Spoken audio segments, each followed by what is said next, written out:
ehihie ọma, ekenere m ụnụ. Asị m na chi tata bụ nkwọ Sọnde, ọ marụ nwoke mma marụ nwaanyị mma. Asị nke ihe ọma mere nwoke mere nwaanyị, asị na ị ga-apụta ihe maka n'ihi na adịghị ka ibe na-agụ akwa. Asị m ka m kwọpụtara anyị ife ọma ka anyị dee ude dịka ebili. Ụmụ Igbo asị m na anyị ga-adịka echi na echi adị agwụ agwụ. Onye si anyị nwụọ onye anwụọ ka anyị jee akwụ ya. Ọ ihe anyị kwuru ise. Ụmụ Igbo ekene m ụnụ. Ndụ mmiri ndụ azụ mmiri ata na ma azụ anwụna. Ụmụ Igbo ihe mpụta ata ka m kwukwa aka m bụkwa onye nke gị Ugochi tubelu na Oraifite, nwa Adamanri na Oraifite. Ihe chọrọ ka m kọwaa n'ụbọchị tata bụ gbasalụ ọdịnala Igbo. Dịka m kwuru, ana m abụ everyday ana m akọwa ihe gbasara ọdịnala Igbo maka na mbụ ihe chọrọ ka m kọwaa n'ụbọchị taa bụ gbasara ihe ndị Igbo na-akpọ ịwa akpa aja. Ịwa akpa aja bụ onwere omume ihe ọbụla a na-eme ndị ụka ọbịa abịago wee mee ụfọdụ ndị mmadụ maka na ha anọgo over 100 years n'ala Igbo. Ụfọdụ ụmụazị na-eto eto amarozi na ihe ọbụla ị na-afụ n'ụka ọbịa taa dịbụ n'ala Igbo gboo. Ọ bụ onwere ihe ndị Igbo mụrụ n'ebe ndị ụka ọbịa nọ. Anyị nweburu ihe niile, anyị nwe complete institution before ndị ụka ọbịa abịa wee nye n'arọ Chukwu wee destroy ya ihe ndị Igbo ntọala eji mara ndị Igbo. Maka na ọdịrọ ka ịntanetị now enwere ike ihe niile tijie ọ dị documented. Most of the things hapụrụ mgbe anwa adọ documented. Ọ dịzie ka ha bịara nọ ha na-elebezi anyị egwu, ọ bụrụ eziokwu. O nwere ihe ọbụla na-eme taa iji maatụ, o nwere ihe ọbụla na-eme taa adịbụrọ iji maatụ n'ala Igbo a na-enwe ihe a na-agba ọzọ taịtụl. Ndị ụka bịa werezie ya kpọwa nke ha night. Ọzọ taịtụl nwere nnukwu na obere ọzọ. Etu a ka esi nkwa na night. Na night enwere ndị night of St. Christopher, enwere night of St. John, ndị niile ahụ obere night. Nwere night of St. Mulumba, ọ nnukwu night. Nwekwa night of St. Sylvester. Night of St. Sylvester bụ nnukwu night. Ndị ọ bụrụ na popu bịa ọha na-akwụ. Etu a ma ekwuo maka night of St. Mulumba. So mana ọ bụrụ ya ka m bịara ekwu kwasị m na-akụwa gbasalụ the connection between ọzọ title.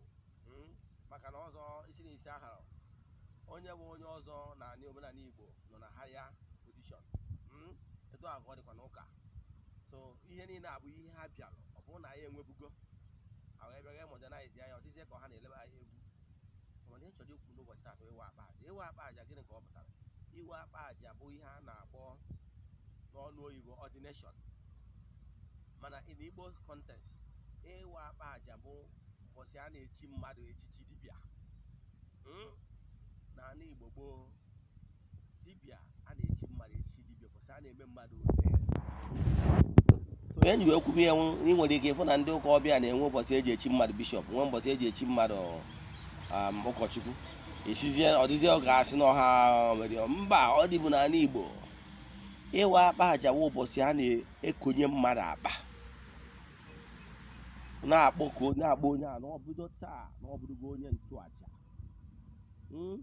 Ụbọchị a ka ọ mmemme a ka ọ na-wee emesizie onye ahụ wee sị yes na ya echisugo na ya abụrụgo nnukwu onye nchụaja, na ya abụrụgo high priest, na ya abụrụgo dibịa. Ihe niile ahụ categories of elevation enwere n'ala Igbo. Mana mmadụ ịwa akpa aja bụ nnukwute mmemme ka ọ na-abụ ụbọchị a na-eme ya onye anwa. Ọ bụ ihe na-eso na ọ bụ na alụcha agwụ. Ihe ọzọ na-eso ihe bụ n'ọdịnala Igbo bụ ịwa akpa aja. Etu a ka ọ dịkwa na ndị na-echi reverend and rest of them. Ihe bụ ụzọ mee baptizim kwa aka n'isi asị na-akpọkụkọ mmụọ nsọ. Because asị nọ n'ime Life in the Spirit seminar nata mmụọ nsọ through the Pentecost. Imesizie nke anwa wee chie gị ijechazie ọzọ wee chie gị. Etu a ka ọ dị n'ọdịnala nweburu egbo na-ana ebu ụzọ lụọ ọrụ mmadụ agwụ. Lụta mgbe a na-alụrụ mmadụ agwụ, a na-eji ikwu nne onye ikwu nne ga-eso bịa weta ọfọ ya enye ya. Onye chaa ya ọfọ, ndị ndị ikwu nne wee kpee ekpere n'isi nwa di ya na ha. Ndị be nna ya emekwa the same thing. So ndị ikwu nne na ndị ikwu nne ga-anọ ụbọchị a ga-emedo onye anwa a ga-akpọtu mmụọ nsọ bụ ịrụ agwụ n'ala Igbo. Emesịa nke ụbọchị a na mmadụ na-awa akpa aja, ndị ikwu nne ga-abịakwa nọdụ, ndị ikwu nne ya ga-anọkwa ya, ndị ikwu nne ya ga-abịanụ ga-enyekwa ya ọfọ, gụọrọ ya ọfọ, ọnwụkwa some part ha ga-eple n'ihe ndị a ga-eme. Den ha narakwa na nwekwara ọkụkọ na ji a ga-enyekwa ya onye ikwu nne ya nwa bịa n'ọnụ. A ga-enwerịrị ofu onye ikwu nne, ọgwụgwọ na famili be nne ya ejewago ụkwa ọbịa, ọ ga-enwerịrị ofu onye n'ime famili nne ha, that's village be nne ya, kindred ya eso bịa kwudo wee kpee ekpere n'isi nwa di ya na ha a na-ebunite n'ọkwa ịbụ nwa dibịa. Den enwekwara ndị wụ etu ha ka esi emekwa na be nne ya, ndị be nne ya ga-anọkwu ya. Ọ nnukwu mmemme ka ọ na-abụ. Ụbọchị a ka ọ na-abụ emesịa mmemme ewee ka onye ahụ ihe niile na ọ ga na-ekwu eziokwu mgbe niile. Onye ahụ nọ ka onye nze. Ụbọchị ahụ ka onye ahụ na-asọ nsọ ịbụ onye nchụaja, maka na ihe a na-achọ ịlọta ihe a na-achọ ime onye abụla na onye a bụrụ onye nchụaja. Onye a mecha ihe anwa, aja ọbụla ọ chụpụrụ ụta. Ndị ụka gwara anyị na aja a na-achụ, aja masa na-achụ maka ndị dị ndụ na ndị nwụrụ anwụ. Yes, onye a nwara akpa aja wụ na awago ya akpa aja. Aha akpa anwa dibịa ịlụta, aha akpa aha dibịa na-eko na akụ. Ụbọchị ahụ echibe gị dibịa ya awaghị akpa aja. Ụbọchị anwa ndị dibịa na ndị ọdịnala ndị niile ya abịa n'ụbụ ndị wara akpa aja. Ha bịa nwere akpa ahụ ekokwasịrị akpa ụmụ dibịa, eko echiagha ya ekotuo, ekonyekwaghị ya wee kotuo. Gịnị na symbolic activities a ga-emesi ụbọchị anwa wee na-ekwughị okwu na taa na iburugo onye nchụaja n'ọdịnala Igbo. Ihe ọ pụtara bụ na ọ bụrụgoro n'ihe akwa ka ị wetara ma ọ na obere ihe aja ka ị wetara, chụpụ na-eme odo anara aja gị. So etu a ka ọ dị na ekpere onye ọdịnala onye ụka ọbịa na-ekpe na ekpere onye ụkọchukwu na-agba ụkọ n'etiti chukwu na mmadụ abụrụ ofu. Lụta ndị Igbo na-ekwu okwu sị na okwu mmụọ na mmadụ ada ebi n'ọnụ ofeke. Ofeke bụ onye abụrụ dibịa, onye nkịtị, ordinary person. N'okwu mmụọ na mmadụ na ada ebi n'ọnụ ofeke, n'ọnụ dibịa ọ na-ebi. Onye ahụ dibịa wụ onye nkwubi okwu.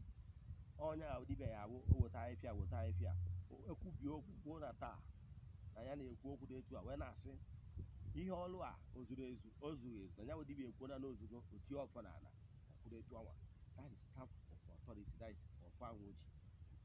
Ọ ụbọchị a ka onye a bụ dibịa. So ịchụ aja nwa dibịa na ịchụ aja ofeke abụrụ ofu.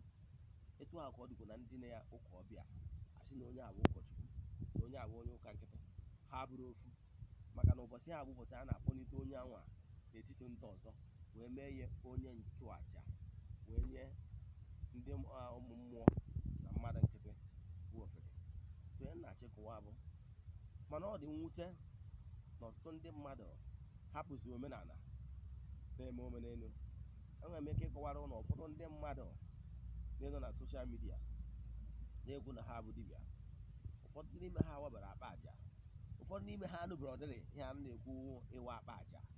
Mana ana m achọ ịgwa gị ma ndị na-eme dibịa soshal midia, ịnaruo be nna gị, kedu obe ụlọ, jee na saịdị ebe esi wee be nna gị jụọ ese etu ndị bụ ụlọ si eme ọdịnala. Ụbọchị mma akụzi gbasara ịrụ agwụ n'ala Igbo, mma akụwakwa ya ọfụma. Mana ihe m chọrọ ịkọwa tata bụ maka ịwa akpa aja. Na ịwa akpa aja bụ ihe mmadụ na-eme. Ọ bụkwa ndị niile were akpa aja nwere ike ime practicing dibịa. Mmadụ nwere ike wacha akpa aja mana ọ bụrụ practicing dibịa. Then ihe ọ pụtara bụ na n'onwe ya o nwere ike ọchọ ịchụpụ aja, maka na agwụgwọ m na important of ịchụ aja. O nwere ike ogoro ụfọdụ ihe dị iche iche gasị, o jee na mmiri ma o jee n'ebe ụzọ gbara ole ma ole, ọ chụọ aja, ọ na-emekwara onwe biznes ya.